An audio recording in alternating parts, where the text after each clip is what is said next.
दोस्तों ये कहानी है दिल्ली में रहने वाले एक लड़के की। उसका नाम राहुल था, जिसकी कोई गर्लफ्रेंड नहीं थी। राहुल दिल्ली में जॉब करता था। राहुल जिस कंपनी में काम करता था उस कंपनी में जॉब बहुत अच्छे से कर लेता था, पर अभी तक उसकी कोई गर्लफ्रेंड नहीं थी। राहुल हमेशा सोचता रहता था कि एक दिन उसे ज़रूर कोई खूबसूरत लड़की मिलेगी जो मुझे बहुत प्यार करेगी। राहुल को अपनी गर्लफ्रेंड की तलाश करते करते 4 साल बीत जाते हैं, पर अभी तक कोई लड़की नहीं मिली थी। आज उसे कंपनी में समय से पहले छुट्टी मिली थी।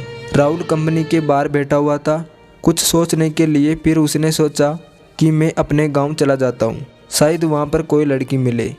राहुल अपने गांव जाने के लिए बस में बैठा और मोबाइल निकाला। राहुल हमेशा टाइम पास करने के लिए फेसबुक चलाता था। राहुल को फेसबुक चलाना बहुत अच्छा लगता था। उसने फेसबुक ऑन किया तो राहुल ने देखा कि उसमें एक लड़की की फ्रेंड रिक्वेस्ट आई हुई थी। वह खुश हो गया और राहुल ने बिना कुछ सोचे समझे कंफर्म कर दिया। वह बस में बैठा बैठा सोच रहा था कि चलो कोई तो गर्लफ्रेंड मिली। राहुल को दिल्ली से अपने गांव पहुंचने में 11 घंटे लगते थे। थोड़ी देर बाद राहुल ने देखा कि वह लड़की ऑनलाइन है, तो उसने फेसबुक पर चैट करना शुरू कर दिया। उस लड़की ने राहुल से 2 घंटे लगातार चैट करने के बाद अपने जज्बात बताए। उस लड़की का नाम पूजा था। पूजा ने बताया कि मुझे भी आप जैसे लड़के की तलाश थी। राहुल, मैं आपसे मिलना चाहती हूँ। वह लड़की राहुल के शहर दिल्ली में ही पढ़ती थी। राहुल ने पूजा को कहा कि मैं तो दिल्ली से अपने गांव जा रहा हूँ, 10-15 दिन के बाद लौटूंगा, फिर आकर मिलूंगा। पूजा भी राहुल की बातें सुनकर उसको पसंद करने लगी थी। वह यह सोचकर खुश थी कि उसकी बातें इतनी अच्छी हैं तो वह कितना अच्छा होगा। फिर लड़की ने कहा, राहुल आप अपनी फ़ोटो अपलोड कर दो। राहुल ने कहा, मेरे पास अभी कोई फ़ोटो नहीं है, पर मैं प्रॉमिस करता हूँ गांव पहुँचते ही फ़ोटो अपलोड कर दूँगा। ठीक है। उसके बाद दोनों ऑफलाइन हो गए। अब वह लड़की और राहुल दोनों सिर्फ एक दूसरे के बारे में सोच रहे थे। राहुल सुबह अपने घर पहुँच गया। फिर उसने दोपहर का खाना खाया और फेसबुक ओपन किया और देखा वह पूजा ऑनलाइन थी। उसने राहुल को वादा पूरा करने के लिए बोला। राहुल पहले से ही तैयारी करके बैठा था। राहुल ने अपनी सुंदर फ़ोटो अपलोड कर दी। पूजा को फ़ोटो काफ़ी अच्छी लगी और उस लड़की ने पहले से ही अपनी फ़ोटो अपलोड करके रखी हुई थी। फिर राहुल ने सोचा कि अब मैं दिल्ली चला जाता हूँ। राहुल 15 दिन बाद वापस दिल्ली आने लगा। वह पूजा को मिलने के लिए बहुत बेताब था। रात के 11:30 बज गए थे। दिल्ली और उसके गांव के बीच मणिपुर नाम का इलाका था। कहा जाता है कि इस इलाके में कभी बस नहीं रुकती। भयंकर इलाका जहां चोर लुटेरे रहते थे।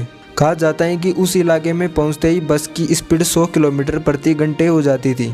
बस को तेजी से भगाई जाती थी। ऐसा उस दिन भी हुआ जब राहुल गाँव से दिल्ली आ रहा था। उस सुनसान जंगल में बस बहुत तेजी से जा रही थी और वह राहुल तो सिर्फ पूजा के ही ख्वाब देख रहा था, सिर्फ उनकी यादों में खोया हुआ था। सब मुसाफिर डरे हुए थे।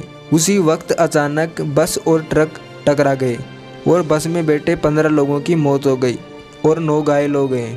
उसी बस में राहुल भी बैठा हुआ था, जो अपने प्यार को पाने के लिए बड़ी आतुरता से गांव से दिल्ली जा रहा था। उसी दुर्घटना के दौरान 15 लोगों की मौत हुई थी।